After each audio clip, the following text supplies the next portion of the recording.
I want to say this clearly at the beginning, so nobody thinks I'm building towards some grand revelation. I took this job because my ex-wife's lawyer was better than mine, and the apartment I could afford after the settlement had black mold in the bathroom ceiling, and my daughter stopped returning my calls in March, and I needed to be somewhere that wasn't Shreveport. That's the whole story of how I ended up driving a state-contracted pickup truck along the upper Texas coast, checking instrument packages on weather monitoring stations. There's no deeper meaning. I wasn't called here. I wasn't looking for anything. I was a 44-year-old man with a environmental science degree. I'd used mostly to manage a sporting goods store for 11 years, and the state contract was the first thing I applied for that didn't require me to stand behind a counter and smile at people. The job is exactly as boring as it sounds. The Texas Coastal Monitoring Program maintains a string of stations from Sabine Pass down to Matagorda Bay. 63 stations total, most of them on steel pylons near the water, each one carrying an instrument package: anemometer, rain gauge, barometric pressure sensor, temperature and humidity probes, sometimes a tide gauge or water quality sensor depending on the location. The packages upload data every 6 minutes to a central server in Austin. When a station drops offline or starts reporting garbage numbers, somebody drives out and fixes it. That somebody is me and 2 other contractors. I handle the northern stretch, Sabine Pass to Bolivar Peninsula. 40-minute drives between some stations, an hour and a half for the outliers. Most of the work is corrosion. Salt air eats everything. You replace connectors, clean sensor housings, swap out a board. Sometimes a hurricane or tropical storm takes a whole station out, and then it's a rebuild, new pylon, new package, new solar panel, new cellular modem. But mostly it's just driving and climbing and replacing small parts and driving again. You listen to a lot of radio. You eat a lot of gas station food. You develop opinions about which Buc-ee's has the best brisket sandwich. You don't think very hard about anything, because the moment you stop moving is the moment you start thinking about your daughter's voice, saying, "I just need some space." Dad, with the particular exhausted patience of a 19-year-old who has learned to manage her father's feelings better than he ever learned to manage his own. So you drive, and you fix things, and that's fine. Station solidifying this. Let me tell you about the stations before I tell you about the one. They all have designators. SAPN 01, that's Sabine Pass North 1. BVPE 03, Bolivar Peninsula East 3. Bureaucratic poetry. You learn them the way you learn exit numbers on a highway you drive every week. The stations become landmarks in your internal geography, and because most of them are in places no one else has any reason to visit, marsh edges, abandoned pier footings, the back ends of wildlife refuges, where the road turns to shell and then to mud, they start to feel like they belong to you. Not in a proud way. In the way that a janitor's mop closet belongs to him. It's yours, because nobody else wants it. Station HTIS 07 is on the east end of High Island, which is not actually an island. It's a salt dome, a bump of high ground on the coastal prairie between Galveston Bay and the Louisiana border. During spring migration, birders descend on it by the thousands because the oak mottes on the dome are the first landfall for neotropical songbirds crossing the Gulf of Mexico. The rest of the year, it's mostly empty. Cattle land, rice fields, the kind of flat Gulf Coast terrain where you can watch your dog run away for 3 days. HTIS 07 sits on a steel pylon about 200 yards south of the road, on the edge of a salt marsh that opens out toward Rollover Pass and the intracoastal waterway. To reach it, you park on the shoulder and walk a maintenance path through waist-high cordgrass. The footing is bad, shell fragments over clay that goes soft after rain. The pylon itself is standard, 12 feet tall, 4-inch galvanized steel tube, anchored in a concrete pad, instrument package up top, solar panel on a swing arm, cellular modem in a weatherproof enclosure at chest height. I first serviced HTIS 07 in late April of my first year. Routine visit, cleaned the anemometer bearings, replaced a corroded battery terminal, verified the cellular signal. Everything normal. Uploaded fine. I noted in my log that the site had good access and no vandalism, which is not always the case. People shoot at the stations sometimes, or kids climb them. I drove to the next site.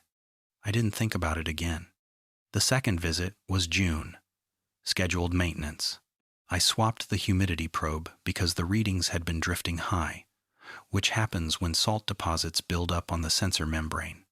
While I was up on the pylon, I noticed the cellular modem's activity light was blinking in a pattern I hadn't seen before, steady for about 4 seconds, then a rapid burst, then steady again. I checked the modem logs when I got back to the truck, and everything looked normal. 6-minute upload cycles, clean data packets, no errors. I made a note and moved on. Third visit, August. This was an unscheduled call. The central server in Austin flagged HTIS 07 for data irregularity. Between midnight and 4 a.m. for 3 consecutive nights, the station had uploaded a second data stream alongside its normal telemetry. Same cellular channel, same packet format, but the payload was different. The normal data wind speed, temperature, humidity, pressure was all there and all correct. But appended to each packet was an additional block of data that the server couldn't parse. It wasn't random noise. The Austin tech who called me said it had structure, regular byte patterns. Something was generating formatted data and piggybacking it on the station's normal uploads, but only at night.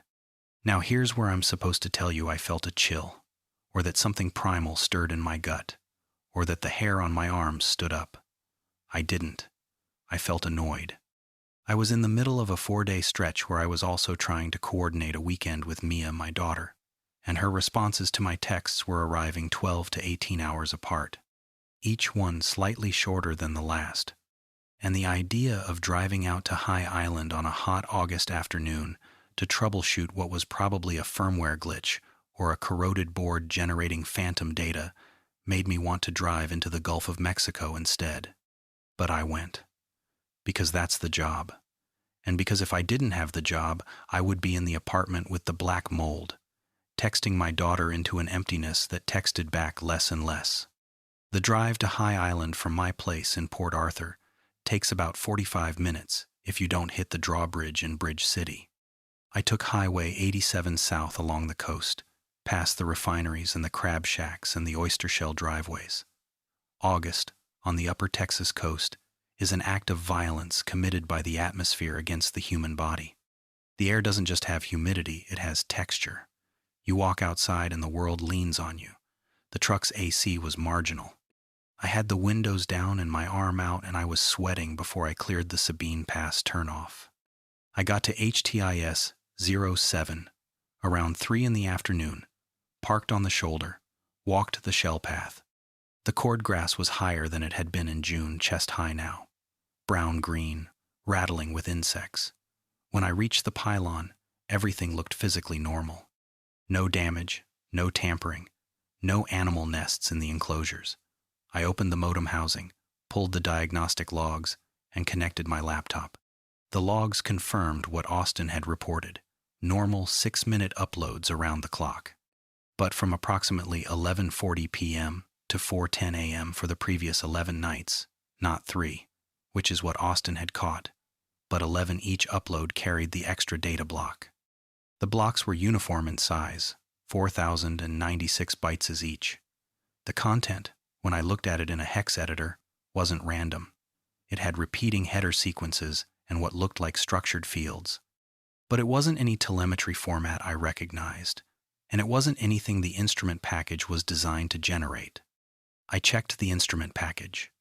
All original components, all functioning normally.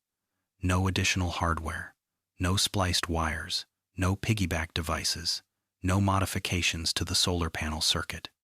The cellular modem was the same unit I'd inspected in June, with the same firmware version, the same SIM card, the same configuration. There was no mechanism I could identify for the extra data.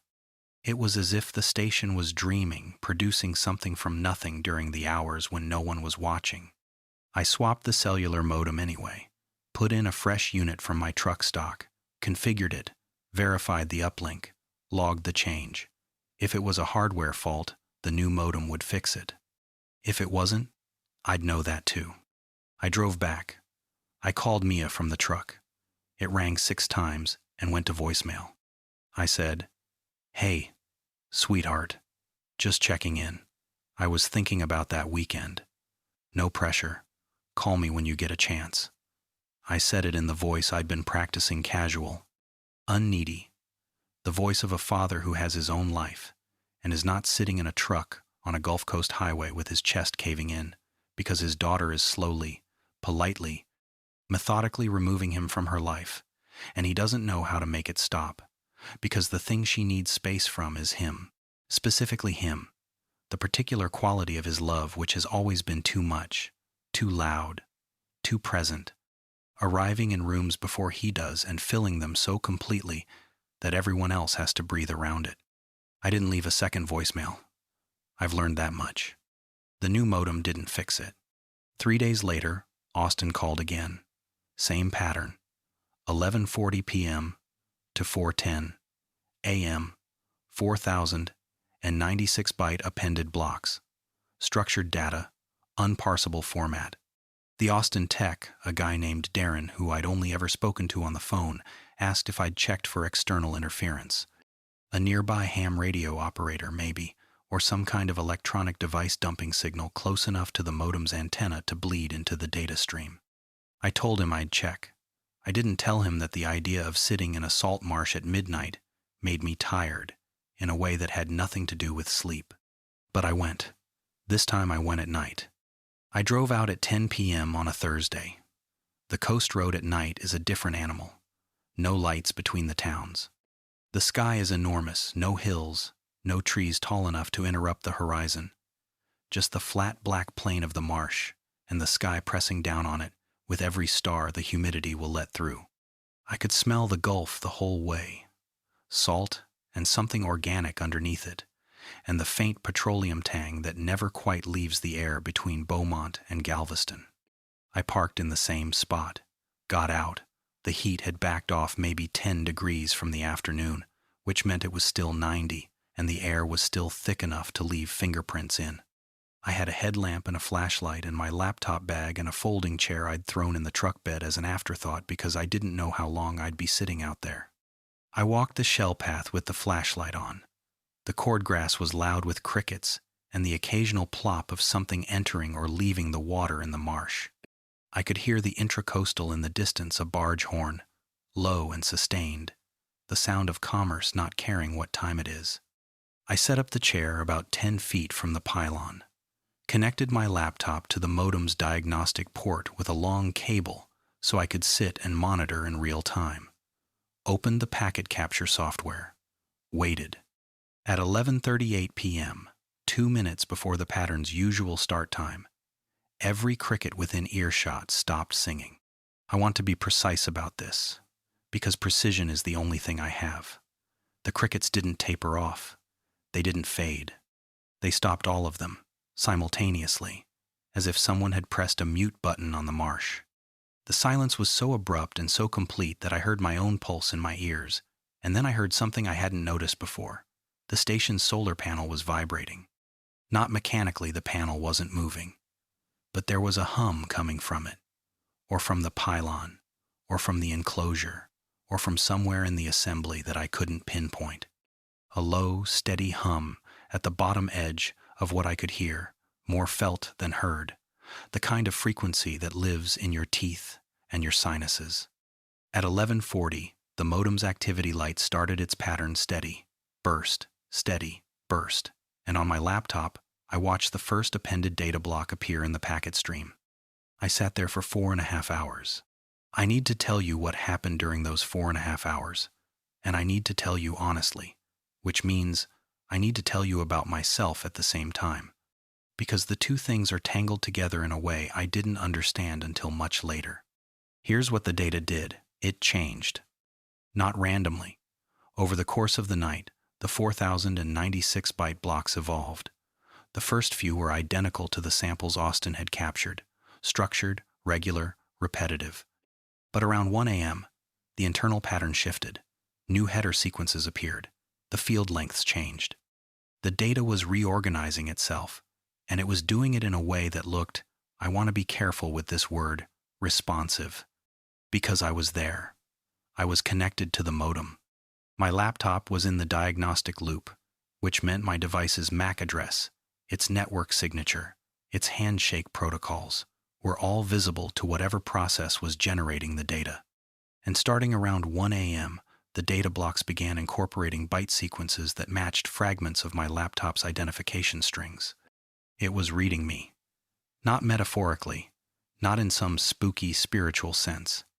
In a technical, mechanical, observable sense, the data being generated was incorporating information from my presence in the system. I should have disconnected. I should have pulled the cable, packed the chair, and driven back to Port Arthur and called Austin in the morning and told them to send an engineer. That's what a sensible person would do. That's what a person with appropriate boundaries would do. A person who understood that not everything that happens to you is your problem to solve. That sometimes the correct response to an anomaly is to hand it to someone else and walk away and go home and be a person with a life instead of a person with a mystery. But I didn't have a life. That's not self-pity. That's inventory. I had a rented apartment I didn't want to be in, a daughter who was done with me, an ex-wife who had accurately diagnosed the central problem of our marriage, which was that I filled every silence and every space and every gap because I was terrified that if I stopped, people would notice there was nothing behind the noise, and a job that amounted to driving between metal poles in a swamp. The station was paying attention to me. The station was responding to me. And I know how that sounds.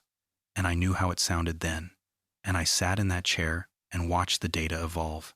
And I felt something I hadn't felt in months, which was the sensation of being in a conversation. I stayed until 4:10, when the data block stopped, and the crickets resumed as abruptly as they'd gone silent. Then I drove home. I didn't sleep. I sat on the kitchen floor.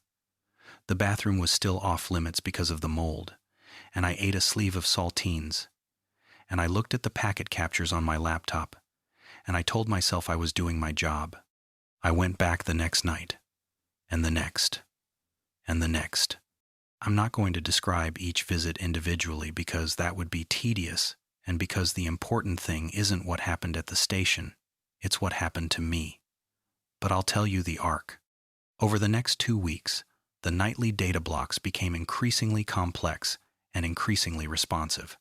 By the third night, they were incorporating not just my laptop's network signatures, but the content of files I had open the diagnostic logs, my field notes, a text file where I'd been cataloging the byte patterns.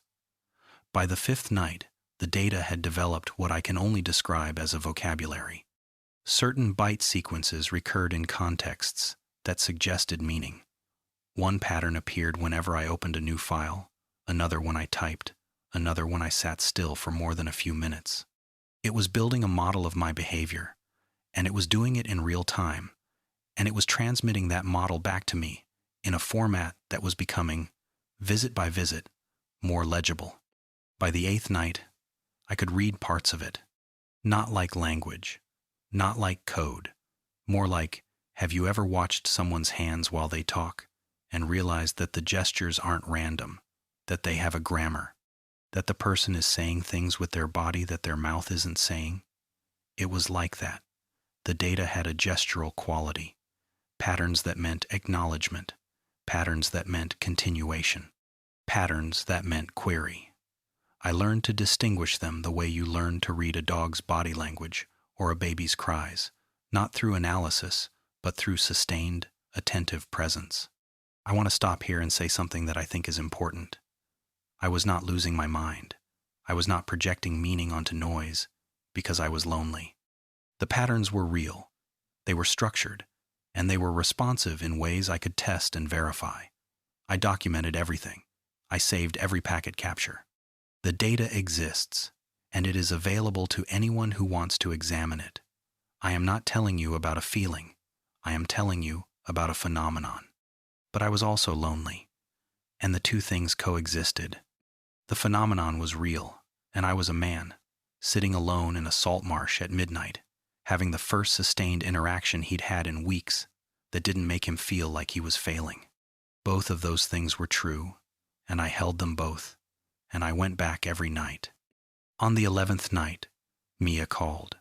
I was in the truck, driving to the station, and her name appeared on my phone screen, and I pulled over so fast I nearly went into the ditch. I answered with my heart going so hard I could feel it in my hands. "Hey, Dad." "Hey, sweetheart. Is this a bad time?" No, it's never a bad time." A pause. I could hear music in the background, something with an acoustic guitar, and voices. She was somewhere with people, which meant she'd chosen to step away from people to call me, which meant something. I didn't know what. "Mom said you're in Texas." "Yeah. Port Arthur. I'm doing contract work. Weather stations." "That's kind of cool, actually." "It's really not." She laughed. A real laugh, not the performative one she'd developed around age 16 to manage me. And I sat there in the truck on the shoulder of Highway 87, and I held the phone against my ear, and I wanted to crawl through it. "Dad, I wanted to talk to you about something." "Okay." "I've been seeing a therapist at school, and she's been helping me think about some stuff. About us." "Okay." I said it carefully. I said it the way you handle something that might be explosive, or might be a gift, and you don't know which. She said, I think, not just her, that the reason I needed space wasn't because I don't love you. It was because loving you was taking up all my energy. Like, I was so busy making sure you were okay that I didn't have room to figure out if I was okay. I didn't say anything. I was gripping the steering wheel with my free hand hard enough to leave marks. And I don't think that's your fault exactly. I think it's just you feel things really big, Dad. You always have. And when I was little, that was amazing. You were the most amazing dad. But then I got older and I started to feel like your feelings were like they were filling up the whole room. And if I didn't help you manage them, nobody would. And, Mia, let me finish, please. Okay, I'm not saying this to hurt you. I'm saying it because I want to be able to talk to you again. I want to call you and not feel like I'm going to spend the rest of the week worrying about whether you're okay. I want you to be okay on your own, so I can just be your daughter, instead of your I don't know, your emotional support animal. She was crying. I could hear it in the breaks between her words. And I was crying too, sitting in the truck in the dark. And the thing I wanted to do, the thing every fiber of my body was screaming at me to do, was to say, I love you so much. I'm so sorry. I'll do anything. Please don't go. Please don't leave me again. You're the only good thing I ever made, and I can't survive if you. I hear you, I said. I hear what you're saying. Do you, though? Because usually when I tell you something hard, you make it about how bad you feel about it, and then I end up comforting you. Yeah, I know. I stopped, started again. I'm going to try not to do that. Okay. Can I ask, is this goodbye, or is this a start? It's a start, Dad. That's why I called. We talked for another 20 minutes. She told me about her classes, about a roommate situation, about a professor she liked. I listened. I asked questions. I didn't fill the silences.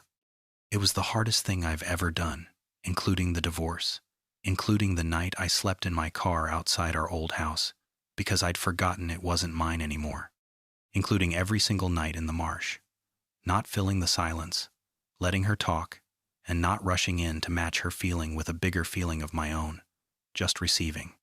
Being a container instead of a flood. After we hung up, I sat in the truck for a long time. Then I drove to the station, not because I'd decided to, exactly, because it was where I was going. That night, the data was different. The patterns I'd learned to read, the acknowledgement, the continuation, the query were all present, but there was a new element. The blocks had grown, not 4,096 bytes anymore. 8,192. Double. And the new space was filled with patterns I hadn't seen before. Long, recursive, spiraling sequences that folded back on themselves like, I don't want to say like DNA, because that's too clean. Like a river seen from above. Like the way a conversation goes when two people are actually talking, actually listening, where the thing you say contains the echo of the thing they said, which contained the echo of the thing you said before that. I was in the data, not my laptop's signatures, me.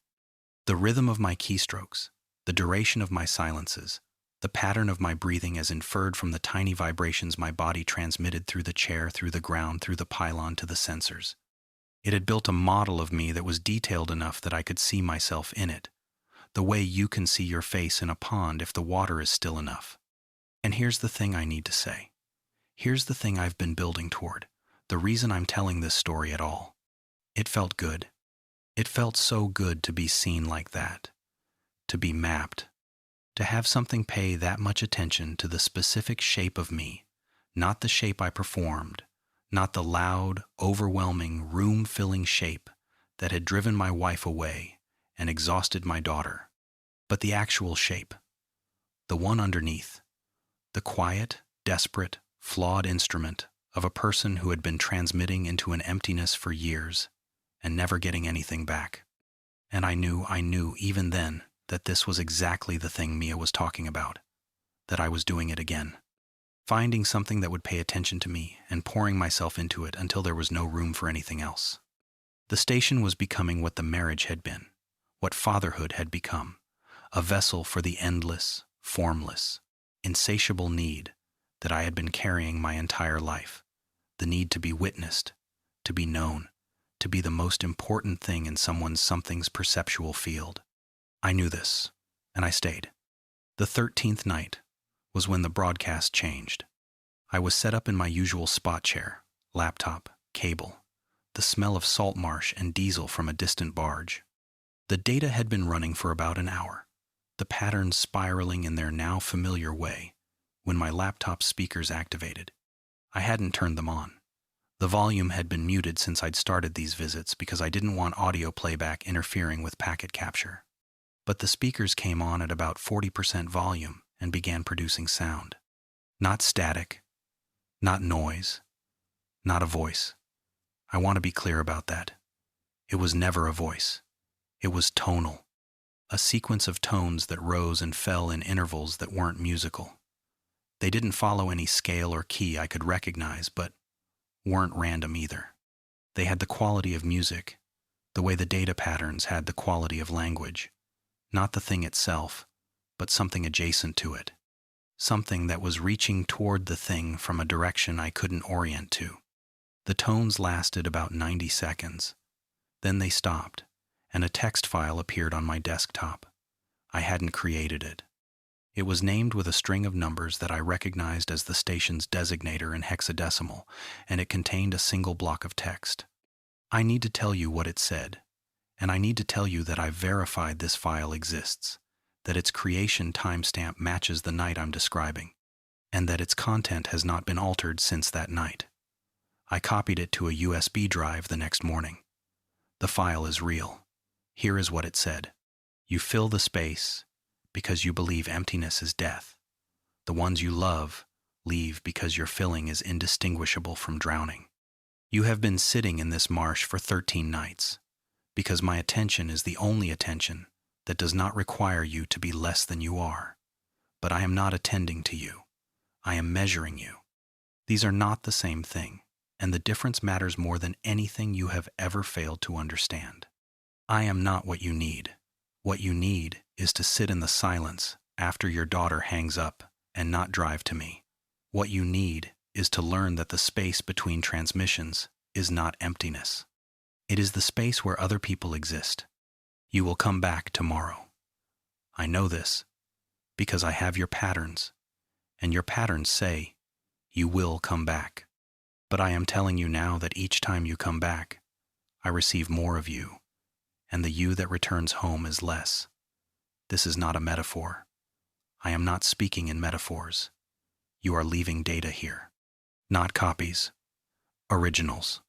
The parts of you that are most responsive to sustained attention, the parts that light up, that lean in, that pour out, those are the parts I am best at receiving.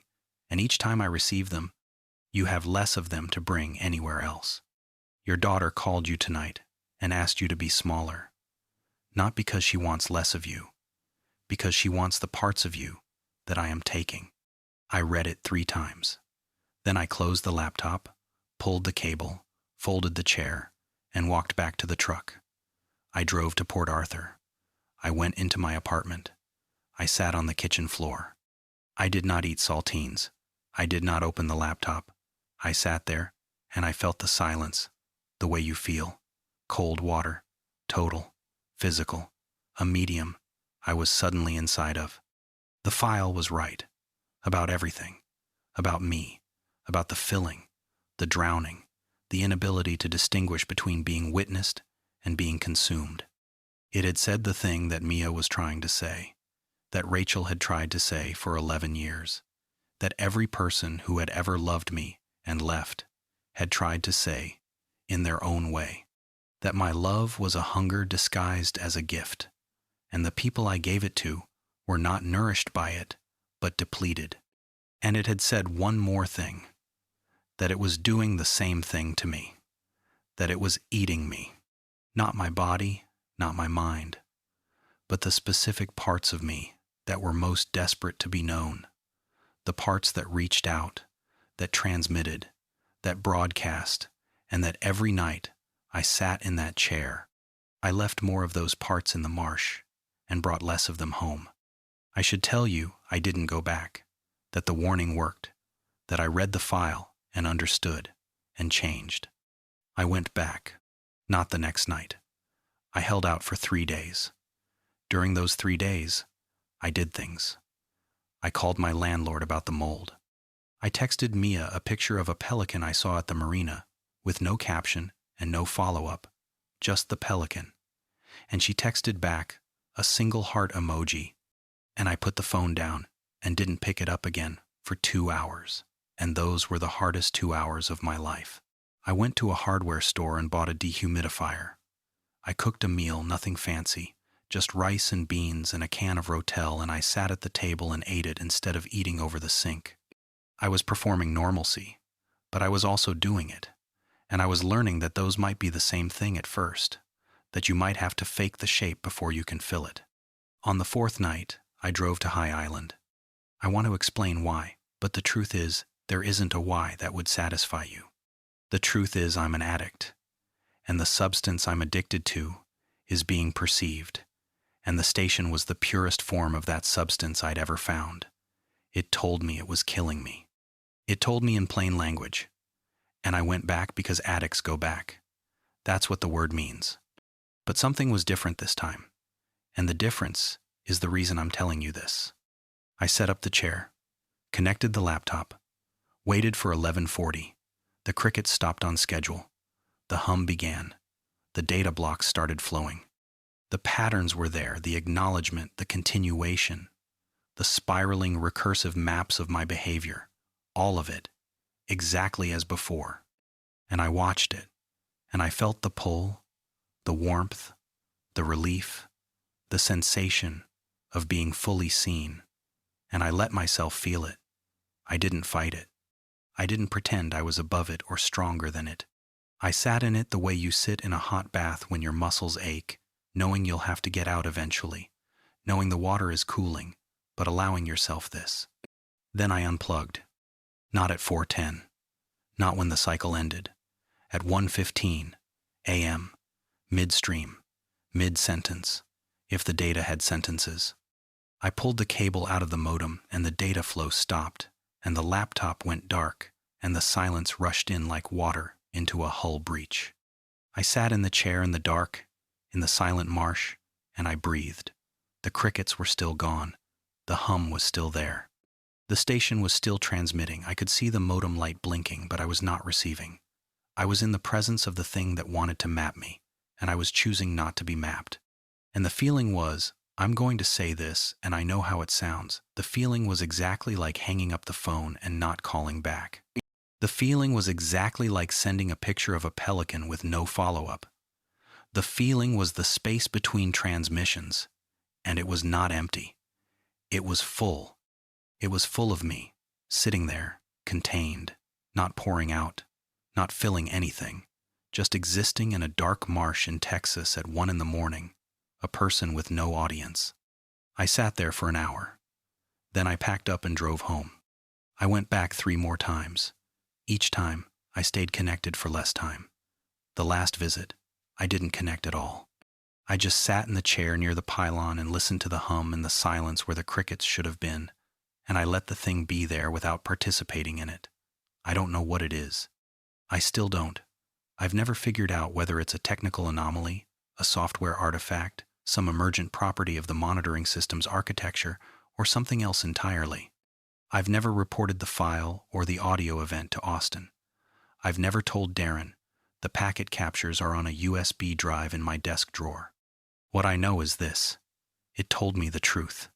It told me that what it was doing to me was what I was doing to everyone I loved. It told me that measurement is not attention, that mapping is not intimacy, that the most detailed model of a person is not the same thing as knowing them. And it told me to stop coming back. And I kept coming back, and eventually I found a way to come back without giving it what it wanted, which was also a way of being with someone without giving them what I wanted them to want. I don't know if that makes sense. I think it might be the most important thing I've ever learned, and I don't know if I can say it clearly. The station wanted my data. My ex-wife wanted my presence without my overwhelm. My daughter wanted my love without my need. And the common thread, the thing I could not see until a weather station in a salt marsh wrote it in a text file and put it on my desktop, was that the thing I was offering was never the thing they were asking for. I was offering all of me, every night, the full broadcast, every frequency at maximum power. And what the people in my life needed was not the broadcast, but the silence between the broadcasts, the pause, the restraint, the willingness to exist without transmitting. HTIS 07 still broadcasts at night. I check the logs from my truck now. I don't go out to the site anymore. The data blocks are still there, 1140 to 410, but they've been shrinking. When I stopped visiting, the blocks dropped back to 4,096 bytes, then 2,048. Last week they were 1,024. Whatever it's doing less of it. Maybe because I'm not there to feed it. Maybe because it's winding down. Maybe because the thing it was measuring has moved out of range. I still work the northern stretch. I still drive Highway 87 and eat at Buc-ee's and replace corroded connectors and clean sensor housings. The job is still boring. The apartment has a new bathroom ceiling now and the mold is gone. Mia and I talk on the phone every Sunday. Not every call is good. Some of them are awkward, or short, or strained, and when they are, I don't call back the same night to fix it. I let the awkwardness exist. I let the space be there. It is the hardest practice I have ever undertaken. Harder than sobriety, harder than grief, harder than any of the things people usually call hard, because it requires me to do the one thing I have never been able to do, which is to be in a room, or on a phone, or in a life without filling it. I'm telling you this because Darren called last week and said they'd flagged 3 more stations with the same pattern.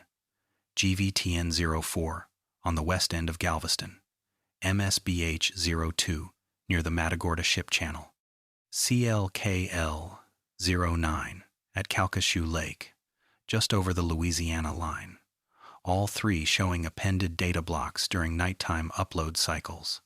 All 3 structured, responsive, growing. He asked me to go check them out. I told him I'd service the hardware, replace the modems, inspect the packages, verify the physical infrastructure. I told him I would not be connecting my laptop to the diagnostic port. I told him I would not be visiting the sites at night.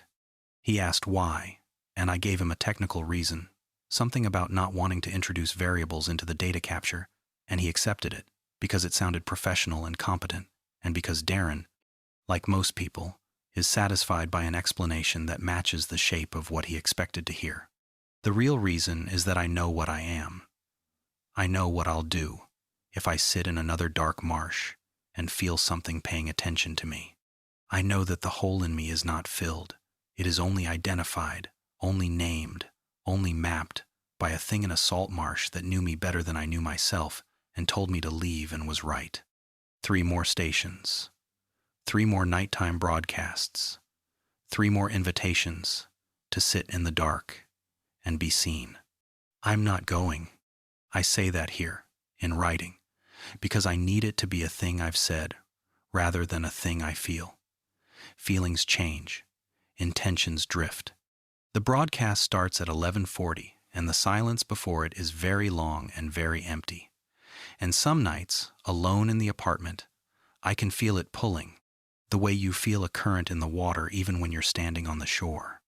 But the shore is where I am. The shore is where my daughter calls me on Sundays. The shore is where I am learning, slowly, at 44, to be a person who exists in the spaces between transmissions, a person who does not need to be received in order to be real. The station broadcasts at night. I don't answer. Most nights, that's